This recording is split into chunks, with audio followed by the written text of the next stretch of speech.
तो भाई लोग स्क्रीन पर देख रहे हैं कि पावर स्टार पवन सिंह मजे से अपने टीम वाले के साथ बहुत बड़ा गार्डन में बैठ के खाना खा रहे हैं। तो भाई लोग वो गार्डन नहीं है, आप लोग स्क्रीन पर देख रहे हैं कि पावर स्टार पवन सिंह बहुत बड़ा बंगले का एक भाड़े पे रेंट पे लिए हैं, वहाँ पे गाना शूटिंग होगा। क्योंकि भाई लोग स्क्रीन पर आप लोग देख ही रहेंगे चाहे देखेंगे, जहाँ पे खाना खा रहे हैं इतना अच्छा प्यारा सा गार्डन है कि भाई लोग क्या बताया जाए। वहाँ पे पावर स्टार पवन सिंह का एक प्यारा सा भक्ति सॉन्ग शूटिंग होने वाला है।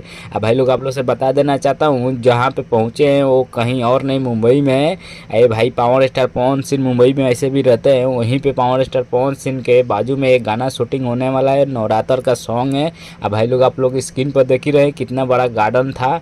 एक बात और करना चाहता हूँ भाई लोग, power star Pawan Singh Navratra song को लेके इतना बिजी हो चुके हैं कि क्या बताया जाए। क्योंकि भाई लोग पावर स्टार पवन सिंह कोई भी भक्ति सॉन्ग गा देते हैं वो दिल को छू जाता है। ऐसे भी भाई लोग पावर स्टार पवन सिंह का अभी तक भक्ति सॉन्ग नहीं आया है, अब बहुत जल्द आप लोग के बीच में आएगा। क्योंकि भाई लोग नवरात्र अब ज़्यादा दिन नहीं है, इसीलिए पावर स्टार पवन सिंह लग चुके हैं अपने सॉन्ग के लेके बिजी हो चुके हैं। आप लोग के बीच में बहुत जल्द आएगा। अगर पावर स्टार पवन सिंह का आप लोग फैन है तो जरूर लाइक सब्सक्राइब कीजिएगा। हम मिलते हैं अगले वीडियो में, तब तक के लिए गुड बाय।